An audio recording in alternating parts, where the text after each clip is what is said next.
Welcome everyone. I'm now calling this meeting to order. Please stand with us. We'll be led in prayer by Alderman Gallagher. Remain standing after that for the Pledge of Allegiance, and we'll ask Alderman at Large George Payne to lead us in that.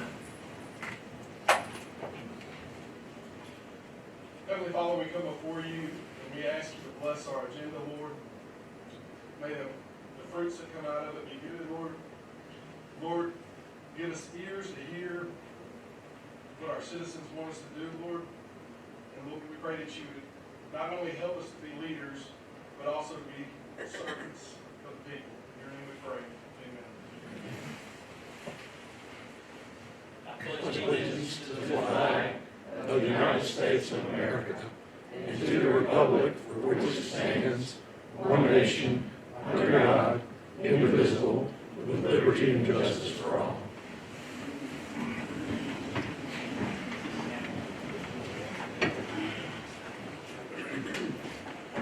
First on our agenda this evening is the approval of minutes for the January 4, 2022 meeting.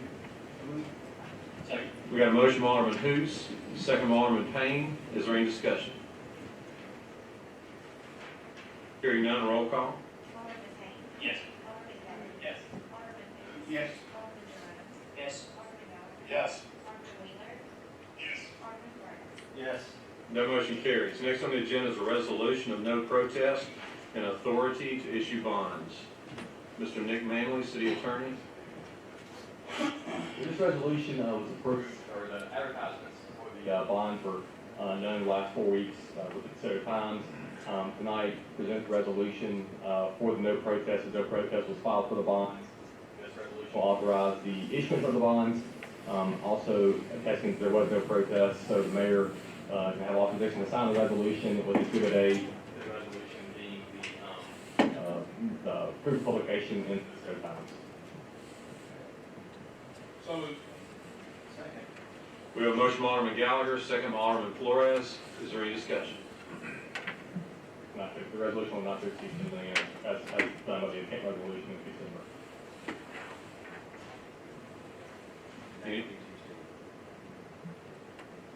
Any discussion? I'll assume when things get going once this is working. It's working. You mean the construction of the project? Yes. Project's already under construction. Yeah, the dirt is already moved in the amphitheater, in the grassy lawn area. That's already been, dirt is moved. They'll come in and pour concrete for the seats. So that's been underway for about 10 days now. And then projecting completion is between September, end of September. So we do plan to, we will be working on trying to have concerts in October this year. Any other discussion, questions, anything? Hearing none, roll call please. Alderman Payne. Yes. Alderman Gallagher. Yes. Alderman Hoos. Yes. Alderman Jones. Yes. Alderman Gallagher. Yes. Alderman Wheeler. Yes. Alderman Burns. Yes. That motion carries. Next on our agenda is our sanitation service contract extension. There's no board action being requested tonight. Just wanted to go ahead and put this before the Board of Aldermen and let everyone discuss this. We will eventually either renew that contract, or if your wishes are to go out for bid again, that's what we're here to talk about tonight. So anyway, I'll just open up the floor for any comments or questions about our sanitation contract. I'm okay with opening it up again. I've had issues immediately in my neighborhood with some of the rubbish pickup. In years past, they would, regardless how much you put out there, they would pick it all up. But I've noticed here in the last probably 6 months, they would only pick up so much. And I talked to some of those residents where they were told by the guy driving the truck, which I'm sure, would come down from above, that they only allowed to pick up so many scoops at that, house. I don't agree with that. Granted, each size lot is going to produce different amounts of rubbish. To sit there and watch over a course of a month, waiting for about, I would say about 120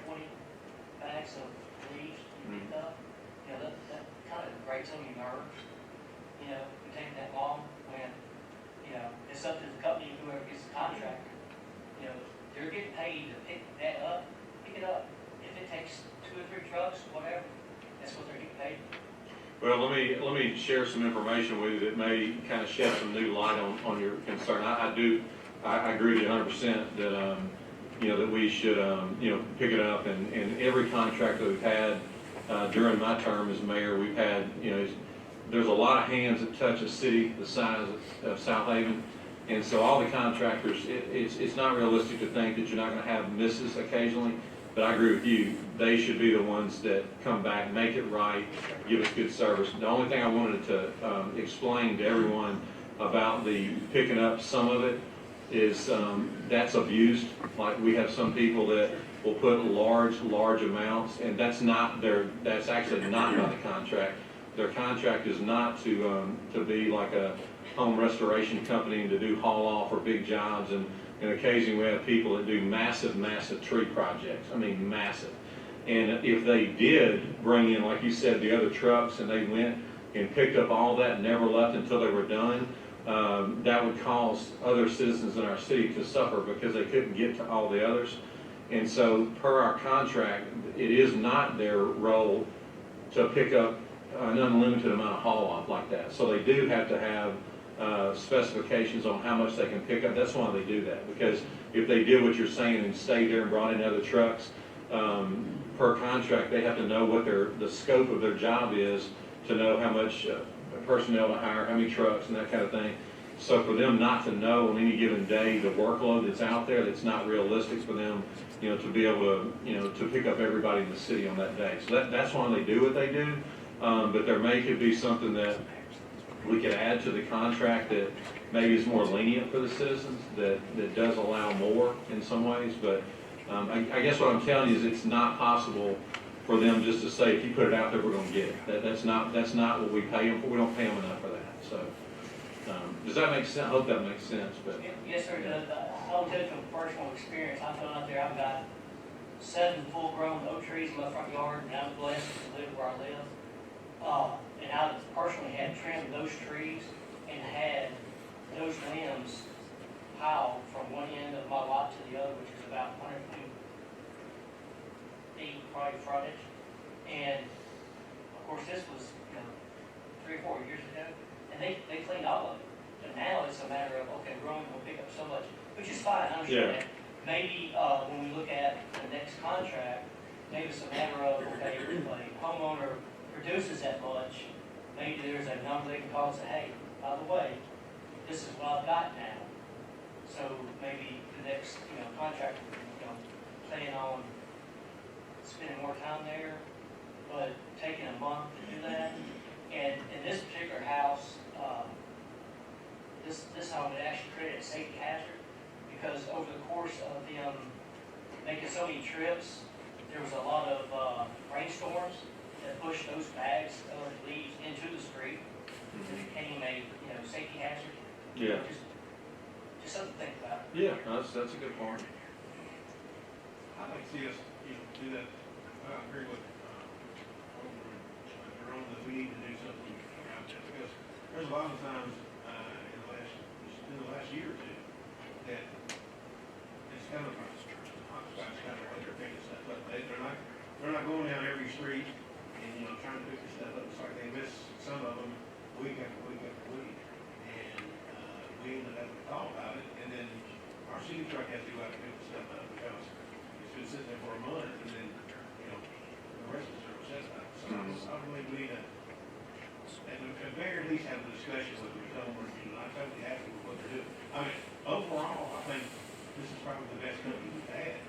I mean, they really do a good job as far as picking up the garbage cans and that kind of stuff, but, you know, it's the rubbish is what we're having a problem with. Yeah. And I will assure you that has been made clear to them. I can assure you that. And the ones that we've had before that, same thing. Every contractor that we've had, you know, you do periodically have situations where they have misses. And I will say this for Waste Connections, they have been very responsive. If you point it out to them, they do go back out there and pick it up. So I got to be fair and say that to them. And I would say that of all the ones that we've had in the last 9 years, they have been the best.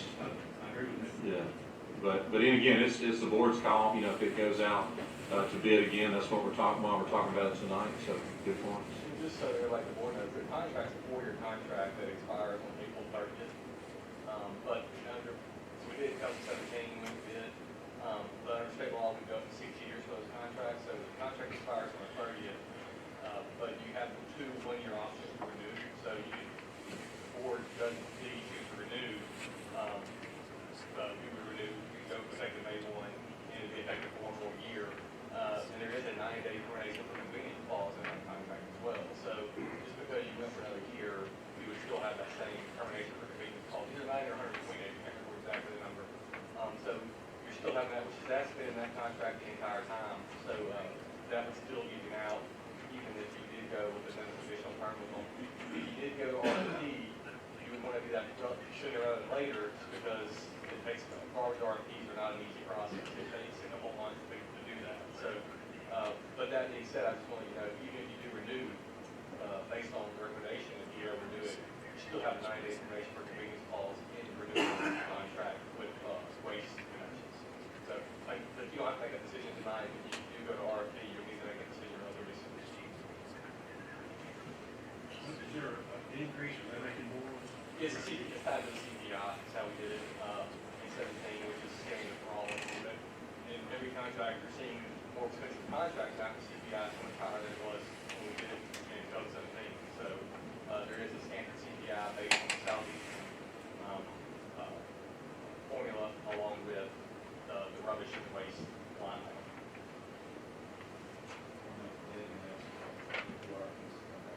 That was,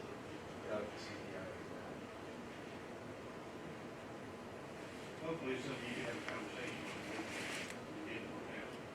You know, you can talk about customer service and things.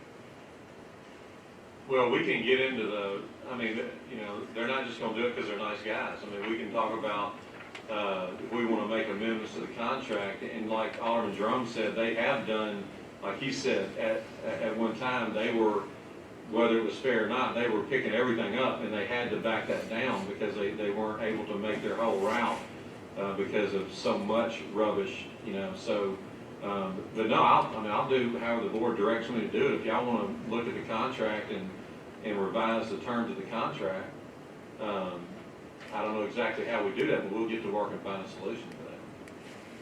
Because, under the contract now, and this is a standard industry contract that I have to do a couple of things, and I've heard before they want to do it wrong.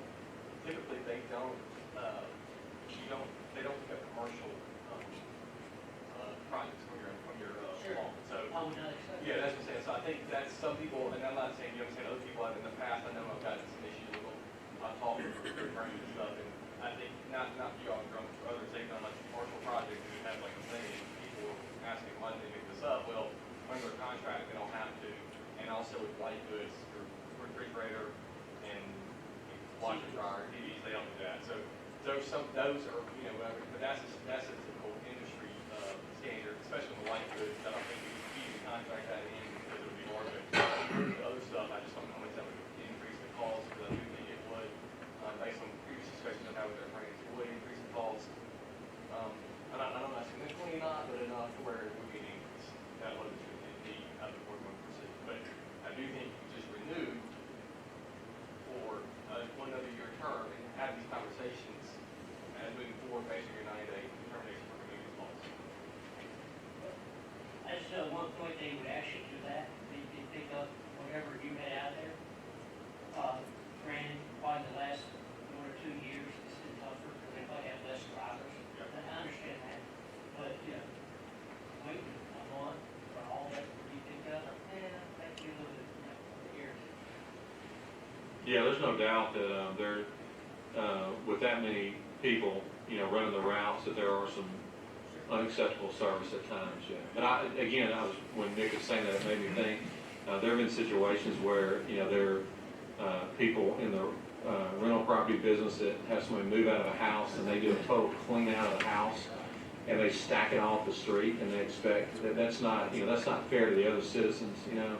And Or then, even have commercial businesses when they have residential addresses, and they compare. yeah, I personally made a call one time because there was like a 60-year-old oak tree that somebody had cut down, and they left it all at the street. I mean, that's not part of the contract. But we'll, we can check into that, and we have time again, just, you know, if the boards, we'll have it back on the agenda if the board's wishes are to, you know, to go out for bid again, and, you know, we'll have that vote then. I think that it's pretty consistent as far as the amount of labor that's needed to pick it up. I realize that one house may have a whole lot more rubbish, but as far as the whole city, I would think it's still pretty consistent of the amount that they have to dig up. I don't know, it depends, I mean, we see extreme. Depends on the time of Yeah. year, of course. Yeah. Yeah. You never see ladies. Well, and what you're saying though, it's just like, you're an insurance expert, it's the same thing. You don't know how many, you don't know which person's gonna have a claim to have 100, you know how many? Same thing with this. They know that everybody in the city is not gonna have rubbish on any given pickup day. They know by tracking it that they're only staffed, with enough people statistically that are gonna have rubbish at the street. So they're already accounting for the fact that everybody's not gonna have rubbish on a given day. But they staff themselves according to that, so when you have one that does an exorbitant amount like that, it does throw them off. Is this the contract where we also look at where we're sending our garbage? I know we've got plans here, but I believe our tonnage has not been adjusted since we switched to having a cycle. We should have looked at it. If we were to adjust one of those. Side, or- Well, this same company has recycling. I don't know if I'm understanding. This company has garbage, they have rubbish and recycling. They do all three. No, I'm talking about something different, just related to, like, I know we gave the county a fee for, That's the rubbish pit, yeah. right, so, is there different articles we can look at, or is that tied to this one, or is that just something? The rubbish pit has nothing to do with the company we use. I mean, they would all, that's the closest rubbish pit. So, I don't, Nick, is there any That's other? gonna be different, two different things. The rubbish, this is, with Waste Connection, you're just paying a rubbish fee for the pickup, but that's, the actual taking fee of the rubbish, that's gonna be a different account. So, but they're related, they're just not, doesn't make any sense.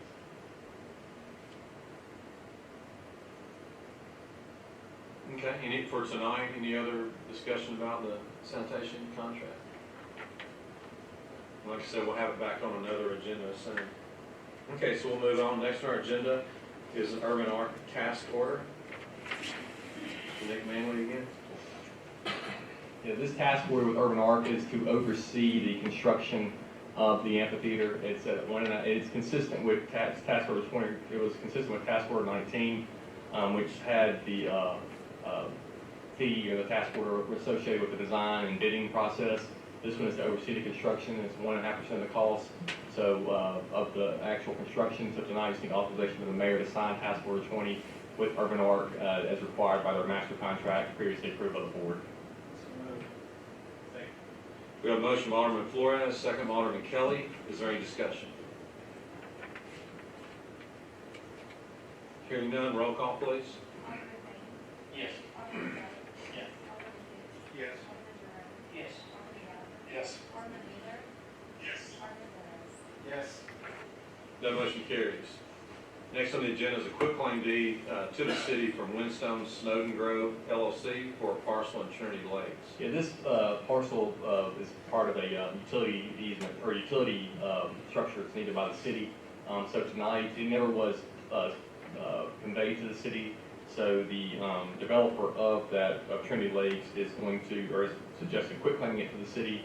So assigning those interests to the city for this parcel of property that we need to maintain a pump station at this property. So authorization to accept the quitclaim deed from Windstone Snowden Grove LLC to the city is required. So the mayor won't sign it, they'll sign it, we just have our minutes that we accept the quitclaim deed as part of the conveyance to the city.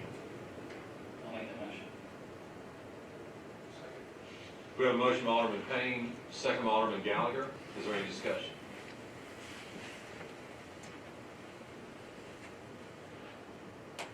Hearing none, all in favor say aye.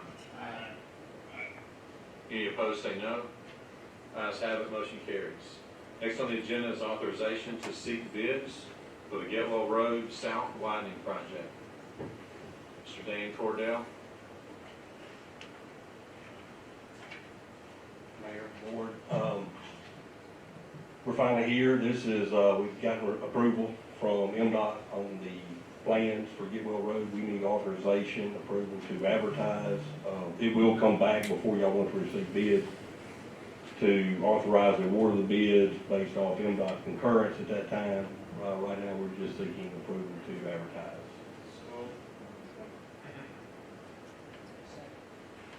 We have a motion by Alderman Flores, second by Alderman Jerome. Is there any discussion?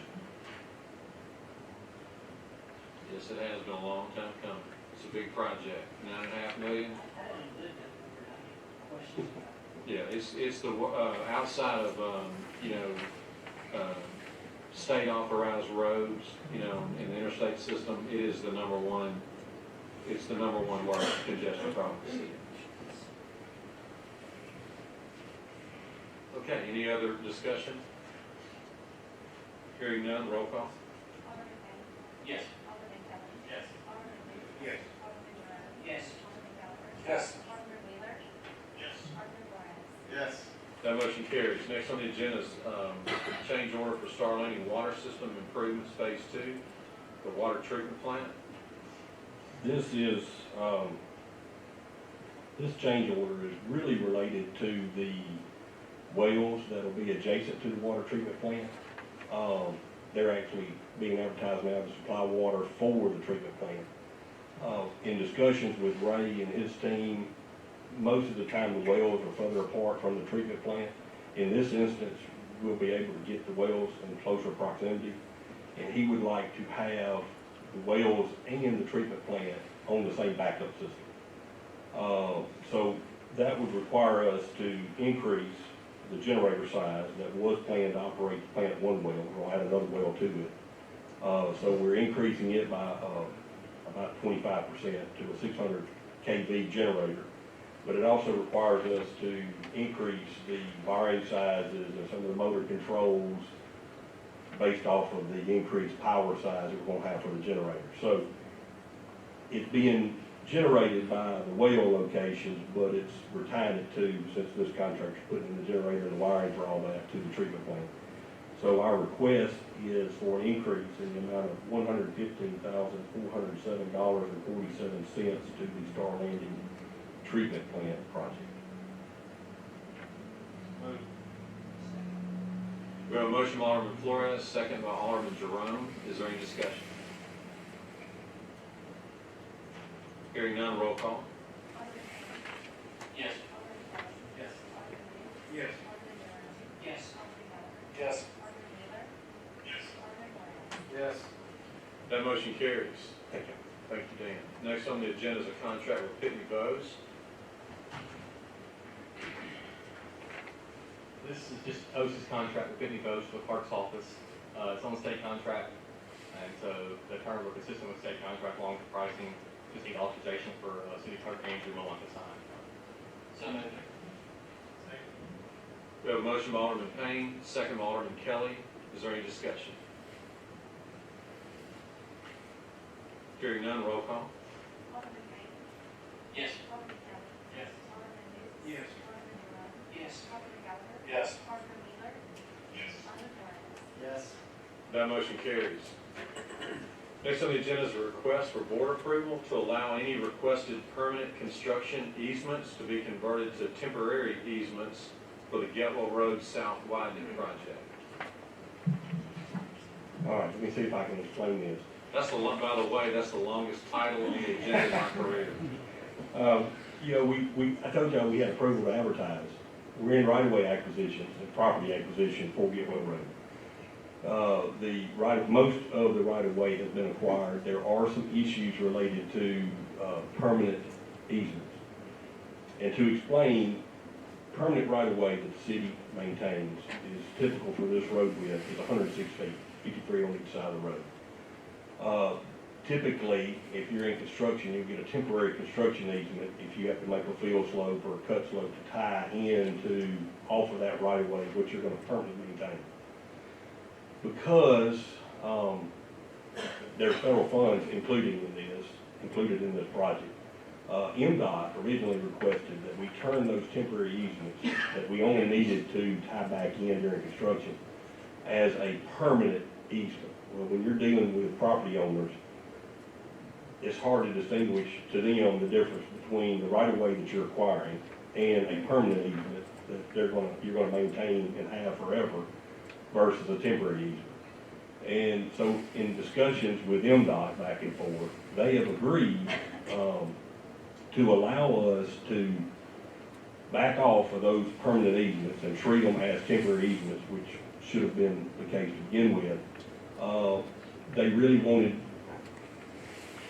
we've told them that it is in our ordinance to maintain those areas. In other words, if we spend federal money to cut into a slope that's in a temporary easement, once it's done in grass, that property owner then maintains, and our code enforcement doesn't allow them to go out and do modifications that's going to impact it and be detrimental to the road. This is really just a board supporting of our ordinance that we already have to prove to MDOT that we're going to maintain those slopes and improvements after the temporary easement's gone. So how you say that, we're still working on the wording of that, but that's the intent behind this transition, the board approval from a transition from a permanent easement to a temporary easement for this construction. So.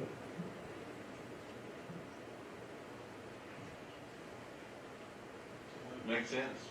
Basically, we just wanted to make a motion that says, for the That we- Well Road South Widening Project, we are going to authorize any permanent easement become a temporary easement for purposes of federal funding and maintenance in accordance with not standards. That was perfect. One second. Can you say that again? Probably not. That was perfect. Okay, We we have a have, motion that says inbound, we're good. okay, so we have a motion by Alderman Flores, there a second? Second by Alderman Gallagher, any other discussion? Hearing none, roll call please. Alderman Mayor. Yes. Alderman Kelly. Yes. Alderman who? Yes. Alderman Jerome. Yes. Alderman Gallagher. Yes. Alderman Wheeler. Yes. Alderman Flores. Yes. That motion carries. Thank you. Thank you. Next on the agenda is a request for condemnation of 8090 Shelburne Lane East. Ms. Whitney Cook. Yes, sir. This is a condemnation of a house we're requesting to have demoed. And I believe, Nick, do we need to have it as a public hearing in and of itself, or? So you can just have it when it comes time for you to apply, you just wait for it to speak in this house. Don't actually do it that way. You Okay. Well, you'll have pictures on here. It was a burnout, 8090 Shelburne Lane East. We have inspected it from a fire code and building side. It is not salvageable. It needs to come all the way down. We've contacted on several occasions the property owners, sent them official letters, and then we went through the proper formal procedures via public hearing notice to them. We posted it. At this point, we've had no response. Obviously, it is a health hazard to the surrounding properties, and what we're requesting to do now is assess a timeline to the property owners. If there's no response, then we're requesting to have somebody come in and remove it and assess their properties for the demo. And do it, you shouldn't be dirt there. What we'll do, yeah, we all go all the way down to the pad. Obviously, we had two property owners transfer ownership, thinking they could rebuild. When we went out there and looked on site, because we don't know the damage that happened to underneath the slab with plumbing rough in and things like that, there's no way to say they can start from the slab up. So we'll have no choice but to take it all the way down to dirt. Is this house owner occupied? The original owner, when it burned down, has transferred ownership 2 times since then. But it was an owner-occupied piece of property. It went through an insurance case investigation to determine what the cause was. I don't know the outcome, so I'm not gonna say I do. But at that point, they tried to rebuild, they were refused. It was transferred to another ownership, and it transferred 3 times in a matter of 6 months. We finally were able to track down the existing owner now. They again attempted to do a rebuild on it. We've informed them. We were able to get in touch with them at one point in time. We informed them it could not happen. They said they understood that, but then they just ceased contact with us at that point. Well, I guess I can't hear anybody public that wants to be short. Okay.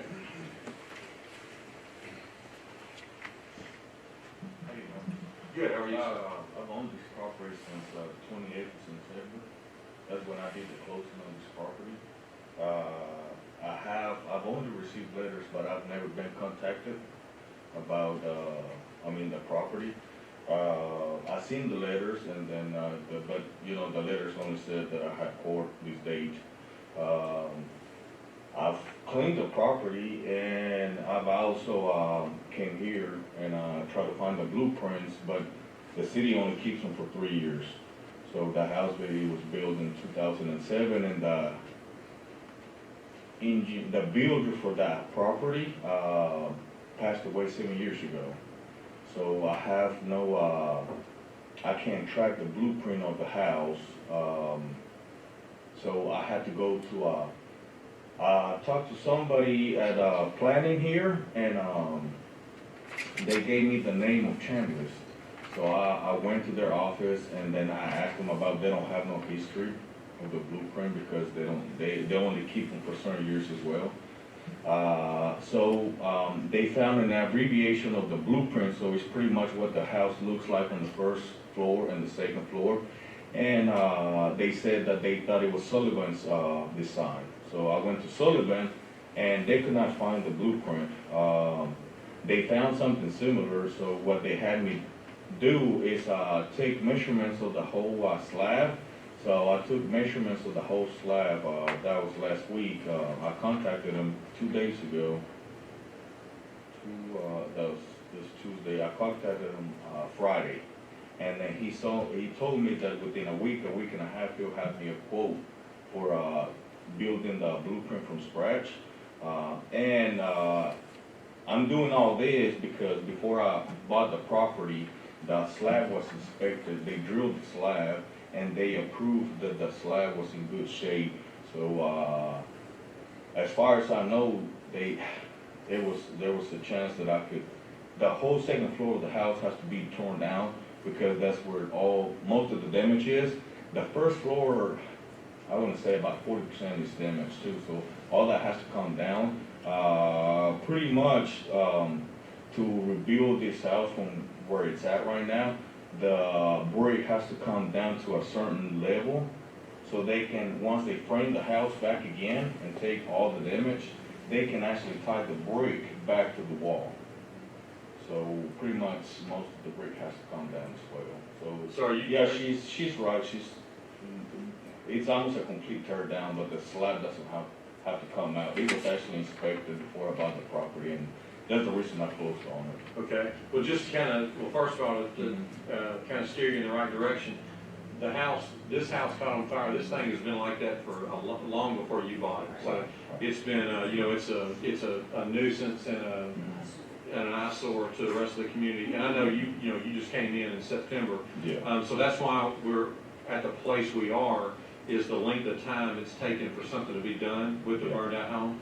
So am I understanding you correctly that you are saying that you're gonna demo the house all the way to the slab? Is that what your plan is? Pretty much, it's almost a complete tear down. The brick has to come down as well. Almost, we're at the time is, we need to know what your plan is. Is that your plan, or is that your plan? My plan is building this house as soon as possible. And you do have a Sullivan home plan?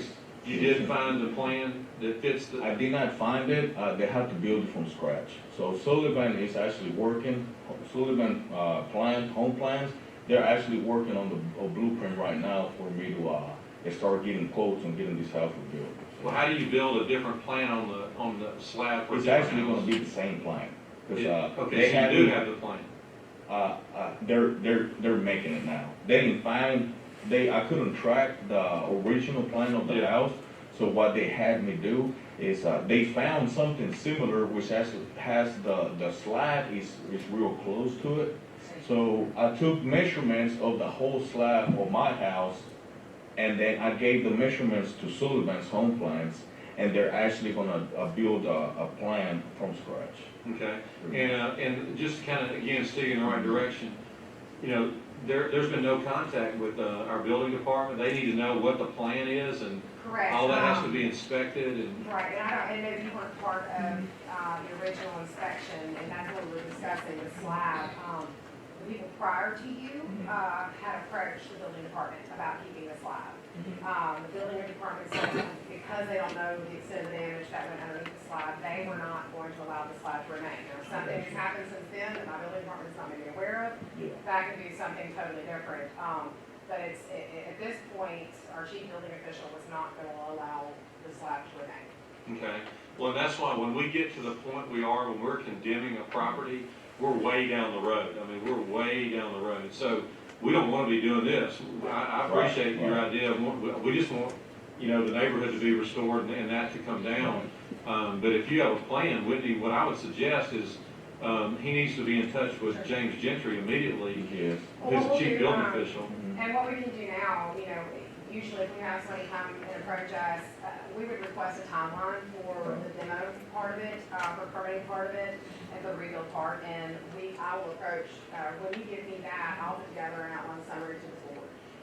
Well, I think we need to know that tonight so we don't take any other action. Well, I mean, I already have a company, you know, I pretty much got the contractors already on call. Okay. That way, once I give the blueprint, I didn't wanna touch the house at full hands without having a blueprint, Certainly. because I can't even get a quote on anything without a blueprint. So, but I have a demo company already on call, just for when I get the blueprint, we can start actually on the house. So what is that projected timeline? Sullivan told me that within a week and a half, he was gonna have the quote for me, for the making the blueprint, because I'm actually doing a little bit of additions into the blueprint. The house didn't have a back porch, and I'm adding a back porch, and just minor stuff, but I'm changing the blueprint up a little bit. So once they have the blueprint and he gives me the quote, you know, I can't deny it. I need that blueprint. Yeah. So as soon as he gets back with me, which I'm still, you know, I'm calling him every, you know, 2 to 3 days. So you're ready to build the house back? I'm ready to put a roof on my kids. Okay. It sounds like the drawings may take a little bit. I would say at this point, the main thing for us is getting that demo down. And that won't require Oh, blueprints. I can start with that. Yeah, the demo is what we want for a safety standpoint from our side. Right. Is so if we can get that moving, and then at that point, if it's a slab or if it's just dirt site, if it sits there, beyond that, it's just vacant lot. So I think while we're working on getting the plans, there's no harm in going and getting the property demo, because they don't have to do the other. Right, well, my suggestion to the board then is that we not condemn this property, and we need to put him in touch with the building department immediately, and y'all don't get out of this room until y'all exchange information, because we've been trying to find somebody for about 2.5 years. I'm good with that, because actually code enforcement has arrived while I was there, and he actually talked to me. That was when we started that discussion. Yeah, yes. so, he asked me what was the plan, I explained to him everything that I'm telling you, and I told them that the blueprint was on the works. Okay. And, you know, they were good, but he never gave me a phone number or anything like that, I gave him mine. Okay. I gave him mine, and then, he asked me who was the owner, I told him I was, so he got all my information. Okay. So, and I have, you know, video cameras, and then they're connected to my phone, so I have pictures and videos of them pulling up and taking pictures and all that stuff. Okay. I have, you know, there's a shop, and, you know, it's got electricity, and I have some of my stuff there, but, Okay. you know, of course, when I sold the property and then bought this property and had the intentions of rebuilding this property, you know, I had to move my stuff somewhere, so Mhm.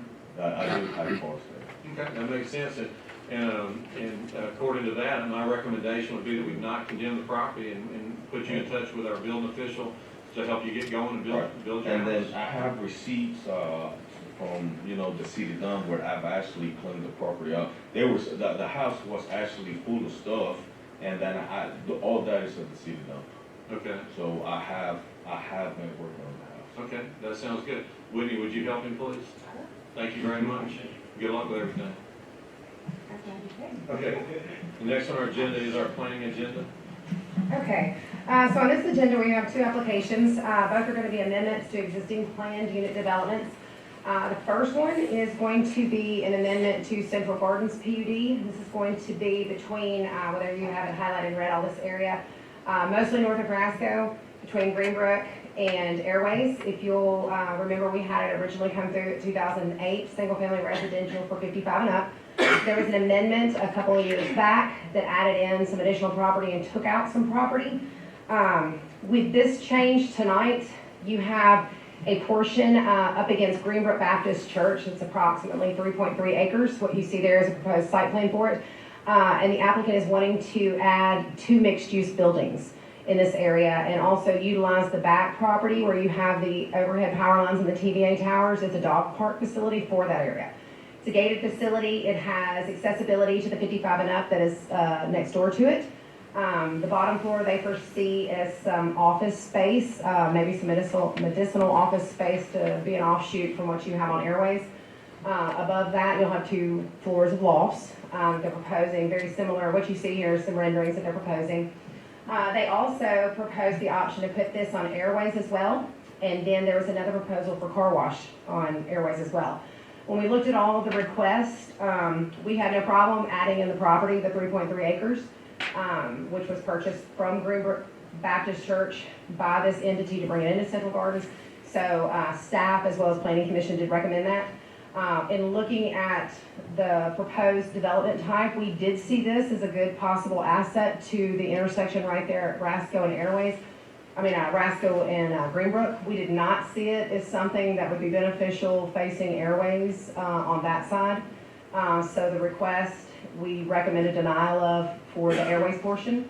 We recommended approval of the Greenbrook and Rasco portion, and we did recommend the denial of the car wash use being added in. Planning Commission did vote unanimously in favor of those changes recommended by staff, and it's in front of you now. Mr. Mayor, make a motion to approve, item number 1 of the planning agenda as stated, coming from the. Second. We have a motion on item 1, by Alderman Kelly, a second by Alderman Payne. Is there any discussion? Still car washes, are they like? It seems to be a new trend. Well, you see trends come in and out. C-stores obviously was there, car washes were there, mini storages seem to be trending, and they kind of just come in waves, and car washes just is one of them. So we're trying to, diversify what we have in the commercial areas. Nobody has any problems with car washes, but, sometimes there's just enough is enough, and that's just something we didn't see over there.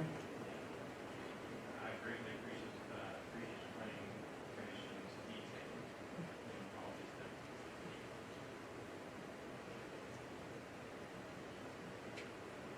It looks like a beautiful development. I think it's a great spot, in an area, one of our, original areas of our city. Bring a new life there. I think that's will be a great plus for our city there at Airways. And Good utilization of the property, I thought as well. Okay, any other discussion? Hearing none, roll call. Alderman Payne. Yes. Alderman Kelly. Yes. Alderman Hoover. Yes. Alderman Jerome. Yes. Alderman Gallagher. Yes. Alderman Wheeler. Yes. Alderman Flores. Yes. That motion carries on 1. Our second amendment is to Snowden Farms PUD, and more specifically District 21. You'll see an aerial photo in there that has the area highlighted in red, and this is basically what you see highlighted in yellow there. This is basically your corner, your southwest corner of Goodman and Getwell. You've got CVS, you have the tire place, you have the bank, and then you carry on a little to the west, and then it comes down a little bit past Chick-fil-A where the Whataburger's going, and then there's another out parcel to the south of that. We are not having any requests for an amendment to the actual layout or the acreage. This is mainly associated with a request for additional uses added.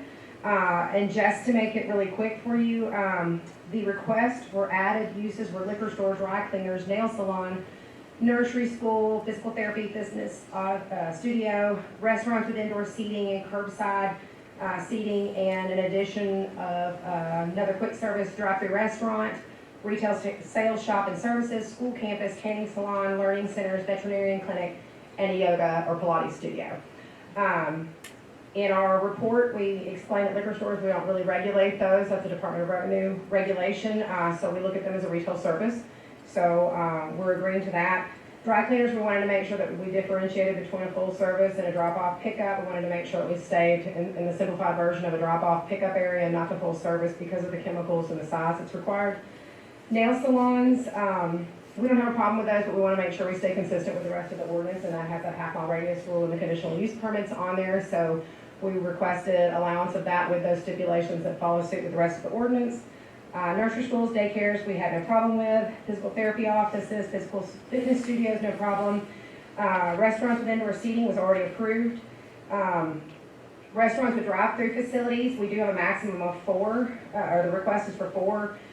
We went through the previous discussions with that, and it was set at the number it was and scattered out so it would not create that fast food row. The planning commission requested that I put together this aerial photo you have right here, which shows the amount of quick service restaurants that are in a half-mile radius of that, which currently is 8. So the planning commission and the staff felt like that was enough, so we did request to leave that recommendation as a denial. Retail sales shops and services were already in the PUD text, so we did not see that that needed to be an addition because it was already there. School campuses, we felt that adding that was a good asset. Tanning salons were the same as the nail salons, where it should go through the conditional use permit to stay consistent with the ordinance, so we requested that. Learning centers were fine, veterinarian clinics, we wanted to make sure that if they were situated close to residential, that outdoor kennels would be concealed and we would not have a noise issue. And then the yoga and Pilates and bar studio would be added with no comment. So that was the recommendation of staff, and that was upheld in unanimous vote by the planning commission. Mayor, I make a recommendation that we approve item number 2 on the planning agenda as presented tonight. Second. We have a motion on item 2 by Alderman Flores, a second by Alderman Payne. Is there any discussion? So, liquor stores and drive-throughs don't have to be that long apart. No, they do not. We had in the past looked at regulating the distances between liquor stores, and we were quickly notified by the federal government that we were not to do that. And yeah, Department of Revenue, I'm sorry, state, so yeah, we are not allowed to do that, so that is out of our hands. Do we have any input on that? No. The revenue is the one who license, liquor stores, not the If it chooses, we're not taking And with the exception of distances between schools and churches, and I think it's only like 500 feet, which is a lot down, 2 lots down. So, yeah. From our city standpoint, it's a retail service. No, I say that, I'm not saying that. Putting all that. But it's 500 feet from a church or school. Otherwise than that, it's a commercial business that's kind of protected. Dry cleaners, no, we do not currently have that. We have not seen a huge influx or a saturation issue with that, so that has not been looked at on a half-mile radius rule. That's not a good question. That's true. You got a problem, right? That's not something we looked at as problematic, so no, but we did want to make sure that it wasn't a full service, because you do have a lot of chemicals, and it's more of a light industrial type use when you get to that level, so we wanted to make sure it was kind of a pick up and drop off place only.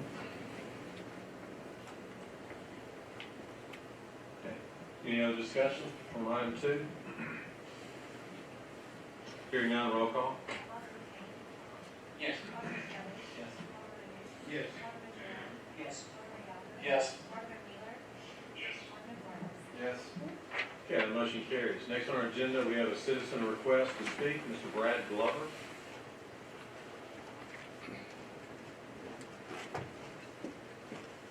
Is Brad Glover in the audience?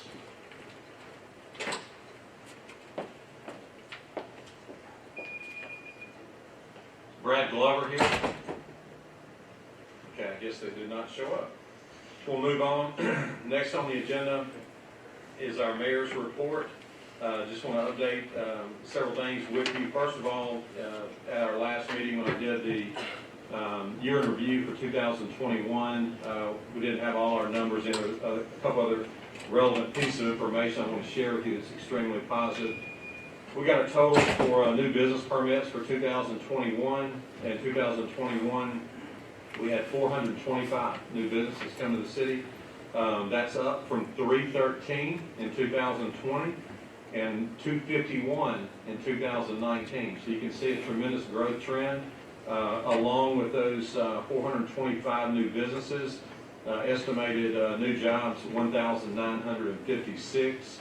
The new jobs, and again, this is excluding a lot of the large industrial, but in 2020, the jobs were 729. So it went up from 729 to 1,956 new jobs in Southaven. That's incredible.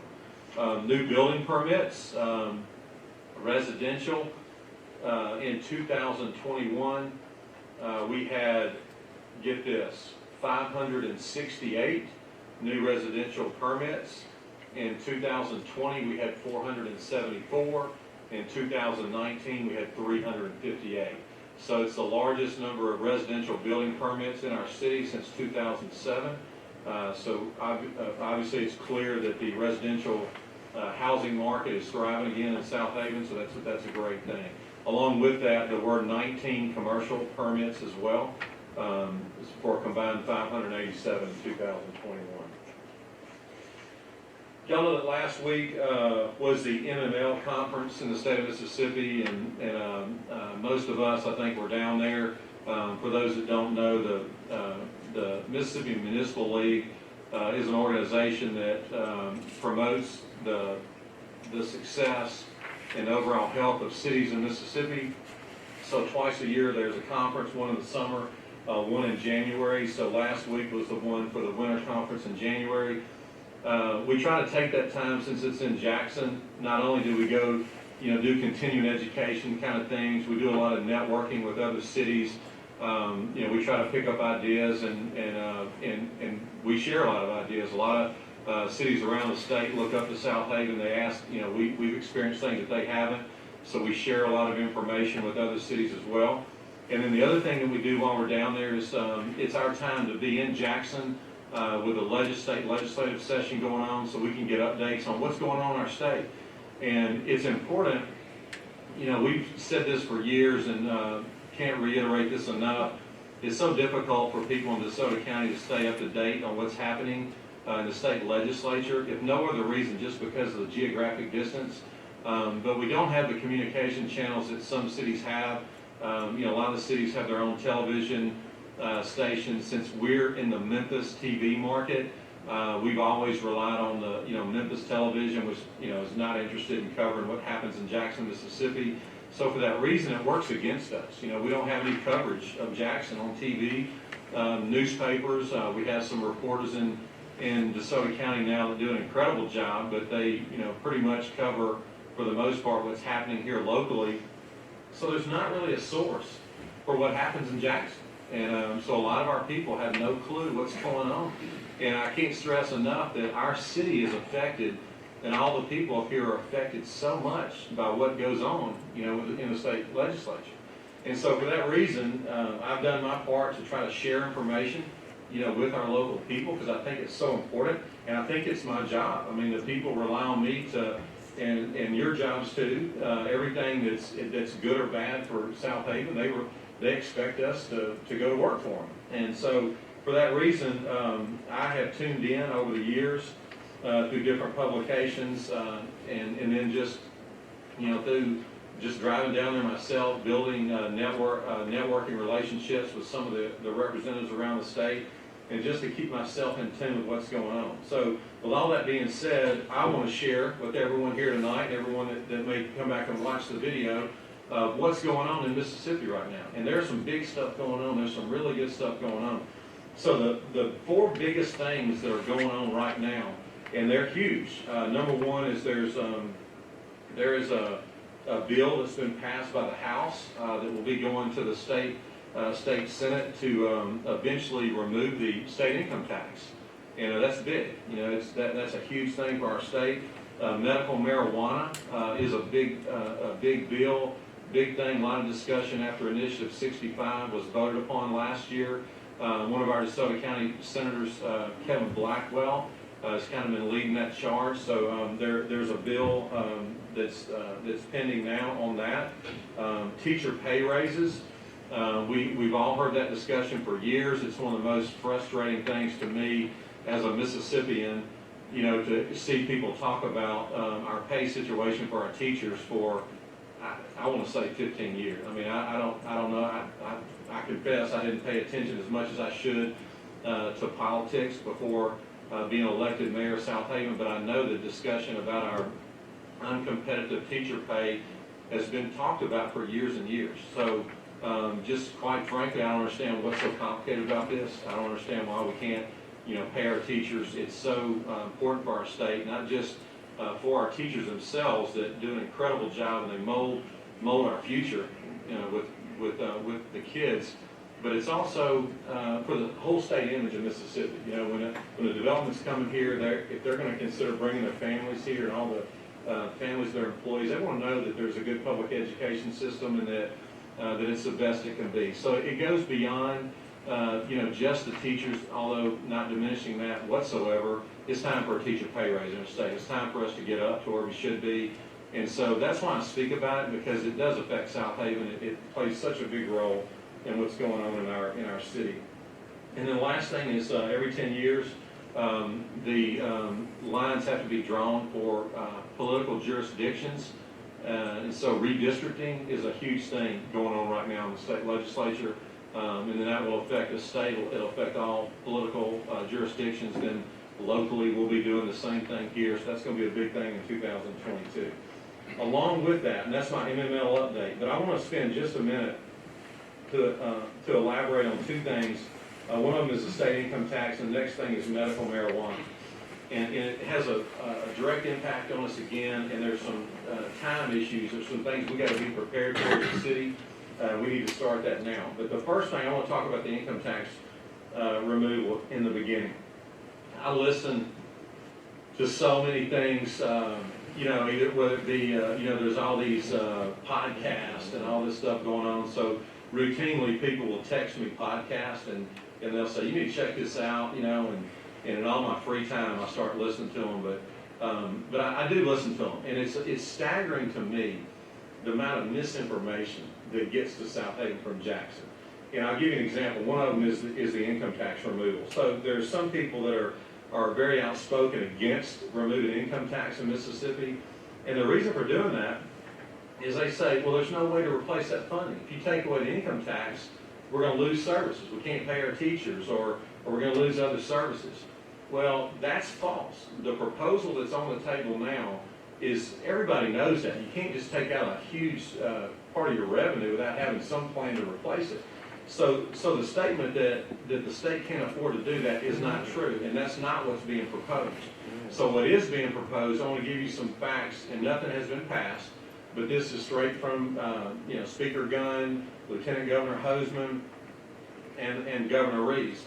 What is being proposed is phasing out the income tax. And so what they would do is start with, right now you have an exemption of $5,000. So what they're talking about doing, the first phase, is raise that from $5,000 to $32,000. So that would initially save every worker $1,300.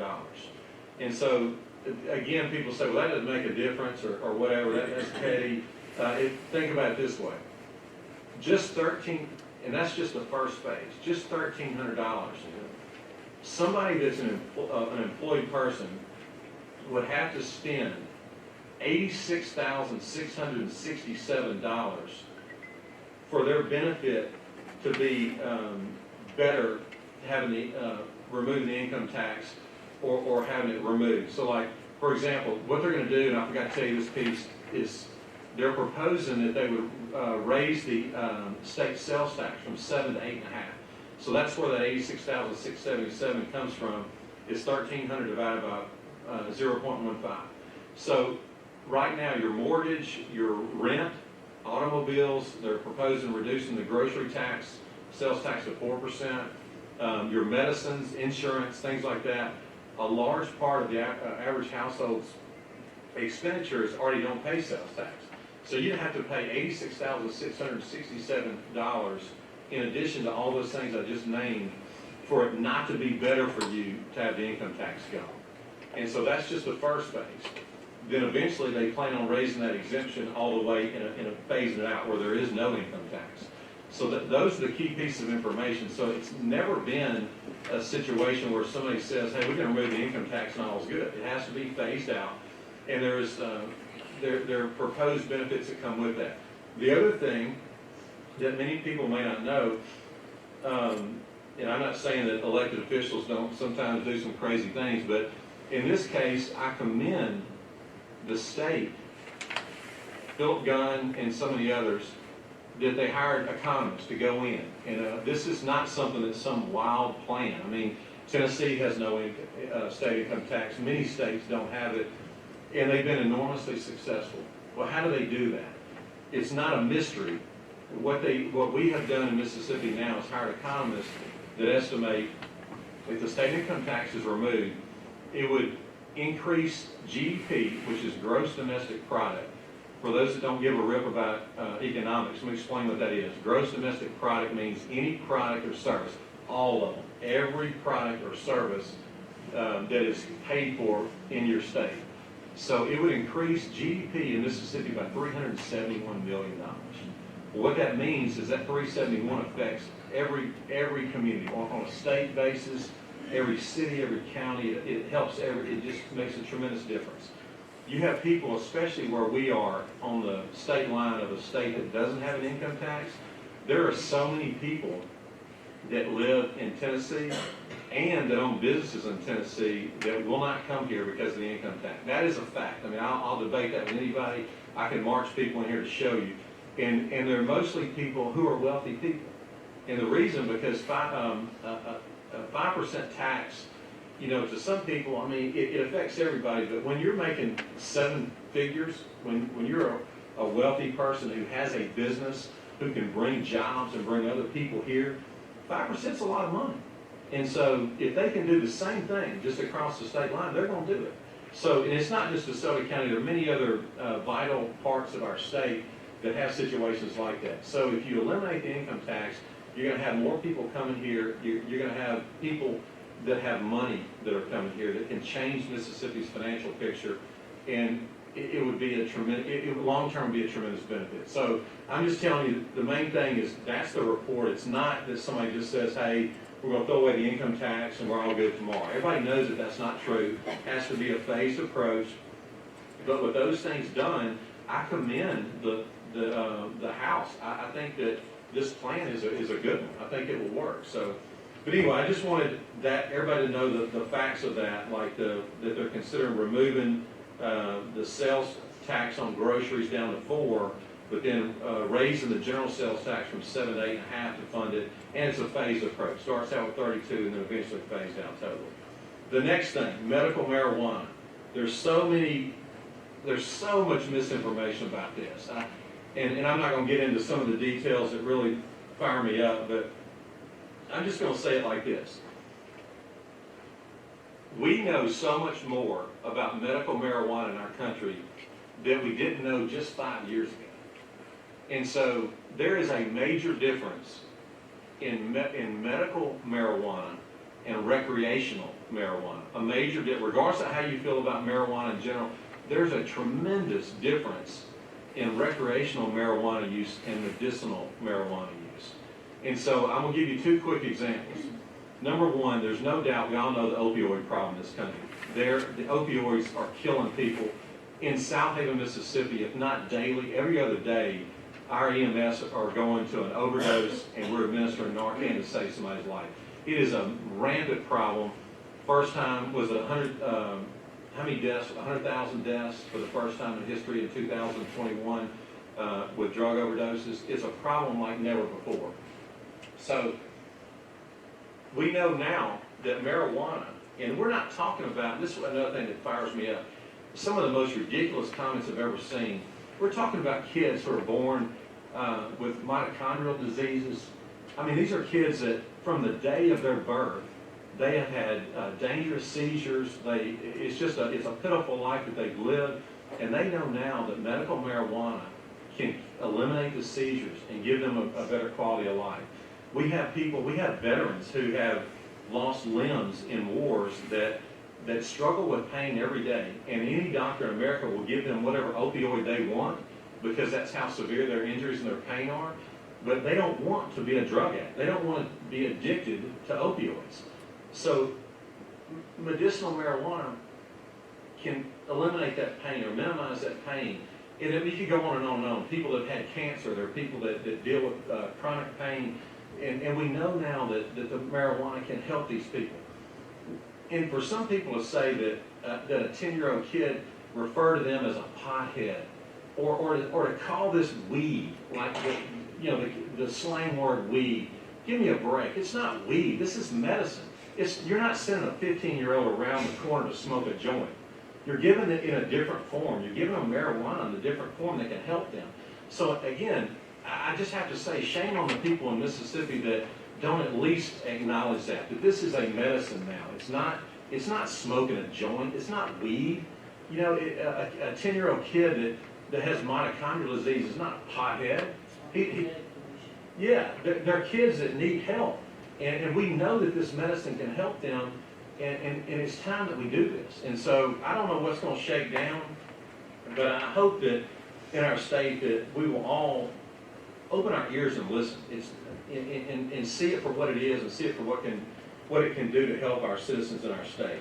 Now, how medical marijuana affects Southaven on the immediate scale is, I've not read the whole bill yet. We're waiting on all that information. But what I do know is that there's going to be a 90-day opt-out period. So if the city of Southaven said, hey, we don't want medical marijuana in our city, then you got 90 days to opt out, and then there could be no marijuana in your city. The second thing is zoning. You know, when Initiative 65 was passed, there were a lot of concerns among cities about the ability to properly zone the dispensaries. And that's a big deal for the cities. It's very important that we zone it properly and put them in, if we choose to not opt out, which I hope we won't, we need to know where they're going to go. They don't need to be on every corner. There needs to be a space for them, the proper zone for them. So we need to be thinking about, and we're already doing that. Whitney and I are already working with Nick on that. We're gonna discuss zoning and what we would want to do. We'll bring that back before y'all. But I want y'all to be thinking about that now, because it's one of the hottest issues in the state right now. And we're going to need to know, number one, are you going to opt out? And number two, where are you going to put the dispensaries if you don't? And so that's basically all on the MML update. That leads me to one last thing. Mississippi is in a lot of states in a situation that we've never been in before. With the infrastructure bill, the federal infrastructure bill, there's $4 billion that is coming to Mississippi for infrastructure projects. We've never had that. That's never in history. The other thing is the ARPA money, the American Recovery Act, is going to have money, and they're more specific on how you can use it. But these monies are out there. We have major things in Mississippi. I was talking to Lieutenant Governor Delbert Hoseman, and he always talks about how impressive DeSoto County is. You know, how good we have it, how much development we have, and our economy is so great. And I reminded him that with that growth, there come growing pains, there come infrastructure problems, and he said in his statement, that's a good problem to have. And I said, I agree it is, but it's still painful. And so we need help. We need our share of the money in DeSoto County. And with that being said, it's my recommendation, just knowing how much money is there, how important it is for DeSoto County. More than half the Mississippi population growth from 2010 to 2020 happened in one county, DeSoto County. It's estimated, I think, 10 to 12% of all the sales tax for the whole state of Mississippi happens in one county. There's 82 counties in Mississippi. About 10 to 12% of that comes from one county. That's DeSoto County. So we feel like that we have a right to ask, we have a credible ask for a large amount of this funding, and we need help getting that here. We have major projects, as y'all know, Interstate 55 wide to go all the way from Goodman Road to Hernando. That includes the Starling interchange, includes reworking Hernando's interchange, reworking Church Road. That project should have been done 10 years ago. It's crucial that we get funding for that. We have the sewer issue with Memphis, to change the sewer from going to Memphis to DeCrua, possibly. We don't have a permanent solution for that yet, but it's a big fix. It's extremely expensive. And so we have these things. Highway 51 needs to be widened. 305 and Olive Branch needs to be widened. Olive Branch needs help with the airport. They have like almost 100 people requesting hangars at the Olive Branch Airport, but they have nowhere to put them. And so it's crucial. Olive Branch Airport's the only airport in DeSoto County. And so these are things that we need crucial funding. We need help doing that. And so the reason that all these things are the reason that I'm recommending to you tonight that we hire 2 lobbyists. One lobbyist is going to be for the tourism tax extension. As y'all know, our restaurant tourism tax They do repeal dates every 4 years. We had it in 18, so it's due now. And so we need help. That bill has already been sent to committee on the Senate side, and we need help extending that. So it's my recommendation that we hire lobbyists to focus on that. And then the Council of Governments, with the DeSoto, sponsored by the DeSoto County Economic Development Council, we've had major discussions with all the cities, board of supervisors. We believe that that our ask for DeSoto County with the infrastructure money, the ARPA money, that we need somebody going to bat for us there too. So I'm going to recommend to you tonight that we hire another lobbyist that the county has agreed, everybody's agreed on, that we're going to hire another lobbyist for that. And now the amount of money that we're talking about for the Council of Governments, for all DeSoto County, the recommendation is that we hire the Clearwater Group. This group has extensive political connections around the state. We believe that they would be the most effective to help DeSoto County. Their fee to do a contract that carries us from now all the way through next legislative session, 15 months, will be $75,000. So what the Council of Governments proposed is we break that down by population. Southaven has 29% of the population of DeSoto County, so our part of that would be $21,750. And so I'm recommending and asking for a motion tonight to hire Clearwater Group for that amount of money. The funding, we do have the money in city promotion, we can use it for city promotion. We have the funds in order to do that. So I'm asking that someone make a motion to hire, not hire, the Council, Economic Development Council is going to have the contract. So what it will be is a donation from the City of Southaven to the DeSoto County Economic Development Council in the amount of $21,750. So moved. Second. We got a motion by Alderman Flores, second by Alderman Gallagher. Is there any discussion? Just want to point out too that, we've got a lot of good people, but you can't be there every day at the Capitol. We can't be there every day at the Capitol. The county supervisors can't be there every day. So these people are going to be in the ears of those legislators. They can help our city. And this is a one-shot thing, like you said. It's one shot, big amount of money that's coming into the state, and we need to get our fair share. Very well said. I do believe in the contract they mentioned, at any point, if they doing what they should be doing, Yes, it is, even though we're setting the contract up for 15 months, it can be, our part, we can be removed, or the whole contract can be terminated with 30 days written notice. And Mr. Mayor, quick question. So with the Council of Governments, you've already detailed as a group the list of what we're working for to get our fair share. Yes. It's those that you mentioned. It was the I-55 lighting, is the CRUA, is the line of the CRUA one of those? Yes, there's two different asks because there are two funding sources. The top three parties that the group agreed on for the infrastructure money was I-55 widening project, Highway 51 widening, and Highway 305 widening, and the Olive Branch Airport. There's a section of money with that infrastructure bill that just applies to airports, so that's why it's big that we have the airport project on there. But those are the four projects on the infrastructure funding.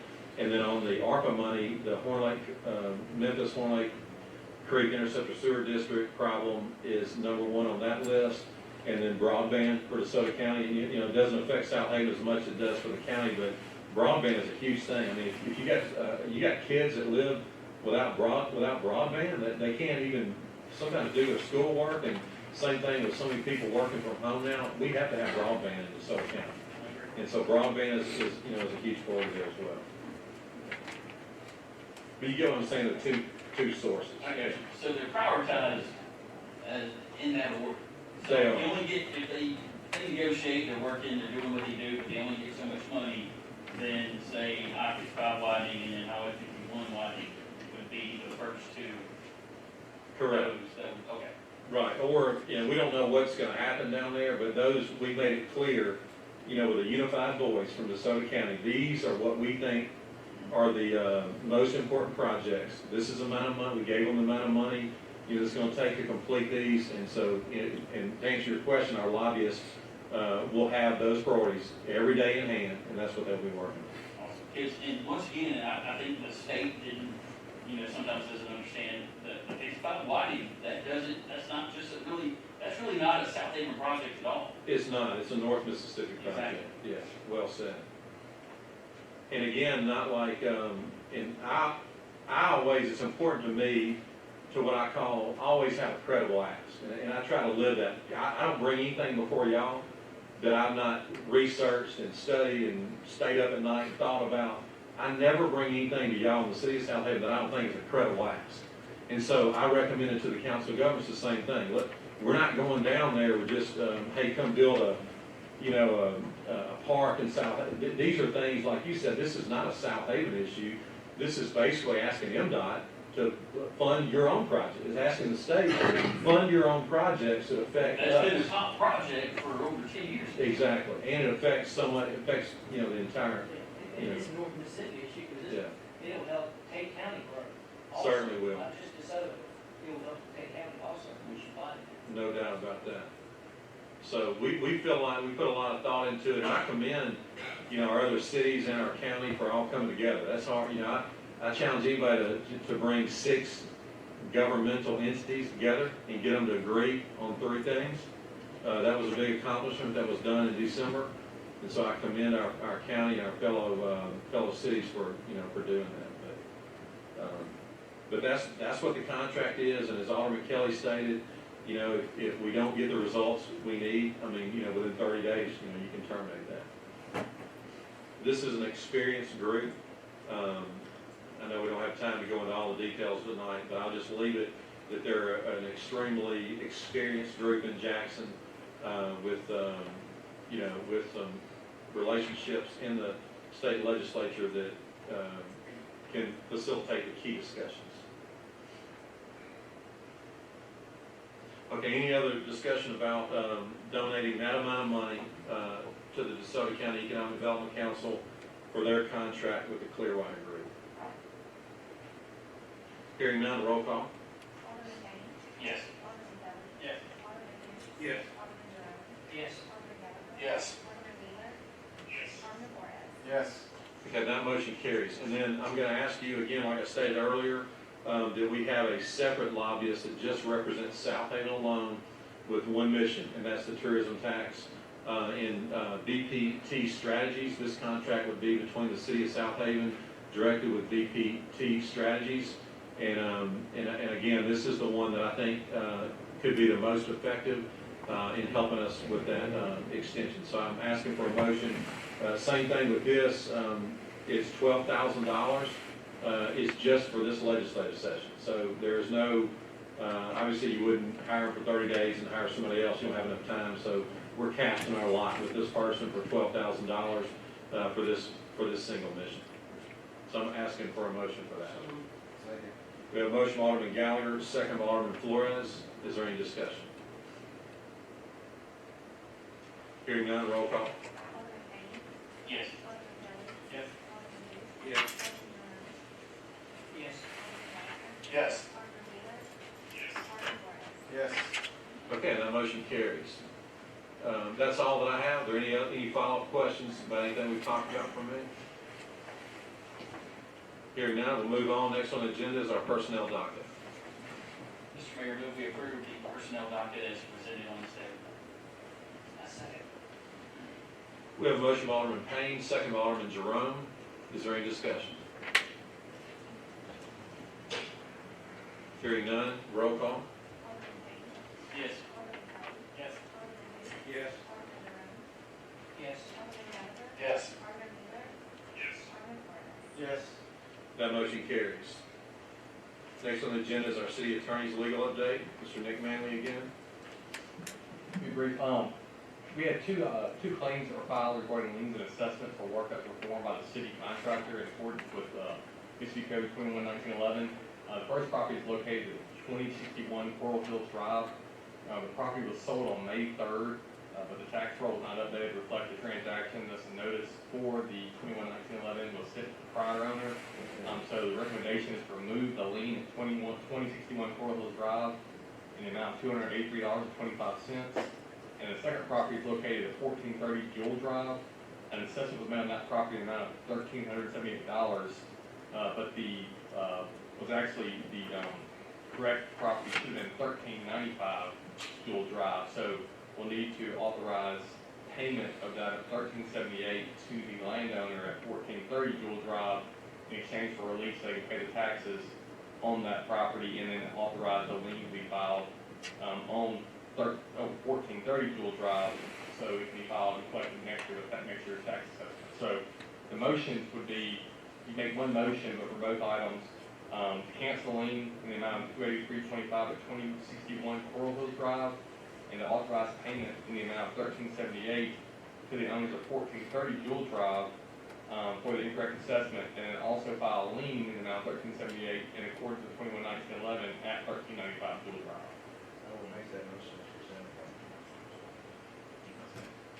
We have a motion by Alderman Flores, a second by Alderman Kelly. Is there any discussion? Hearing none, roll call. Yes. Yes. Yes. Yes. Yes. No motion carries. Next on our agenda is our utility bill adjustment docket.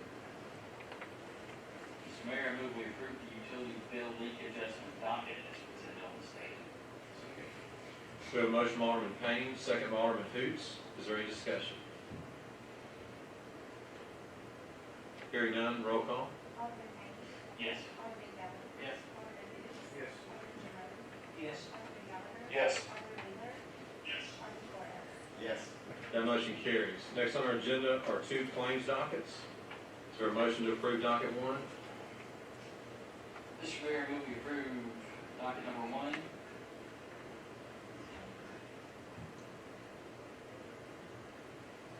That looks like in essence of a pilot. In the amount of $1,357,738.95, including donations. Second. We have a motion by Alderman Payne, second by Alderman Flores. Is there any discussion?